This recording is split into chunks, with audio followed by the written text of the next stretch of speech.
Hi everybody, my name is Carlos Giosone. I have been a photographer in New York City for over 30 years and a director of photography for about 10 of those. One of the first pieces I created in New York City was Chess Player, a homeless story, filmed in Union Square. A Sandy Story, The Fortunate Ones, was a 30-minute documentary that gave me a tremendous amount of recognition after Hurricane Sandy. Another documentary after that was Black Lives Matter. After the Paris shooting, I did Je suis Paris, and also did Pray for Paris on the second one. This is the most widespread devastation that I've ever seen. After Hurricane Maria came Changing the Timeline. Did not miss a single point on this island. There was no safe place to go. Alright, let's play filmmaker with the background noises that you'll hear from New York City. Long road, middle of nowhere, perhaps some dust around, and we see a car parked on the side. Immediately we see a tow truck that is also parked on the side. Both drivers come out. They meet each other. You're a little fly on that cactus on the edge of the road. Who would you interview? Who has the most incredible stories? To me, I think the tow truck driver probably does. Not only stories from the road, but his stories from his life. Where was he before? What did he do? Has he always been a tow truck driver? Was he a veteran? But the best part of using the tow truck driver is not only the stories. Is that we have something beautiful to shoot. Perhaps oily, greasy hands while he's fixing the motor or changing a tire. Textures. Light from his own shop. We can see so much from that we can create a beautiful piece of documentary just on him. Let's assume another one. We're somewhere in the south. We hear creaky wood on the floor and we hear this door opening. And all of a sudden it gets quiet. We see this woman walking in. And all of a sudden a guy saying, "What are you doing here? We don't like your kind in here." We realize that it's not a woman. I am sorry, it actually is a woman. But to them, it's a man. It's a transgender person. I like to interview both of them and see why the bully is saying those things to her.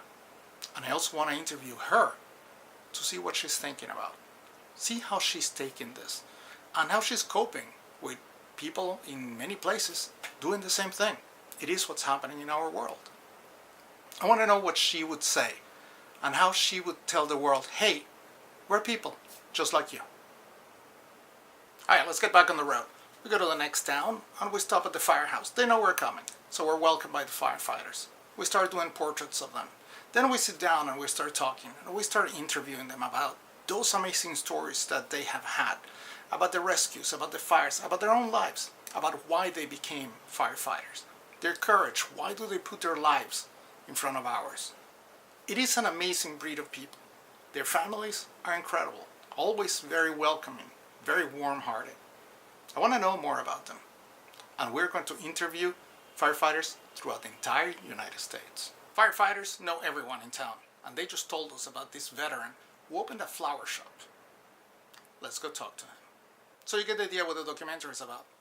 Interviews about stories, about history of people throughout the United States. Firefighters, homeless, veterans, nurses, doctors, no matter whom. If we find them and they have something interesting to say, we want them. You probably read what I wrote on the first line. Our differences are what makes us unique. Regardless of race, regardless of nationality, regardless of gender or of gender identity, regardless of religion, regardless of your financial status. We want to interview as many people as we can and bring those stories to you. Some of them will be brought via YouTube in short form. Some of them will be put into a documentary series or a documentary film. Hopefully we'll have that by the end of 2020. But the short form will start going up immediately as soon as we get on the road and even before when I have some of them ready here in New York City. Now to the book. It's all environmental portraits of people around the United States.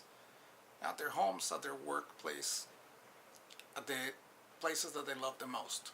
And along with that, a piece of their story. Perhaps it's just a phrase that they said, or an account of something that happened in the past. So it goes along what we're putting for TV or film. So please help me make this happen. This is going to be a beautiful piece of contemporary culture. It's going to be how Americans are now. It's going to be for TV and the book. So why are my costs so high? Because I'm a real director, cinematographer, producer, and I want to do something that is incredible. I don't want to just go out there and take a risk. A lot of people are asking for $10,000, $15,000. Yes, you can do it for that. But I want to bring a production van with me. I want to be able to bring good equipment with me and be able to hire people to help me wherever I am. We have a producer in New York City, and we also have a PR firm in here afterwards, which will help promote this. Besides that, there is a lot of expenses between insurances and other things. So the first part that I need is the first $50,000. That will allow us to go to the next round of funding. If we get 100,000, actually I'm able to start going regional in here. If we get to 150,000, I'm able to start going cross country. I plan to go at least 13 times across the United States. Some in the north, some in the south, some in the middle.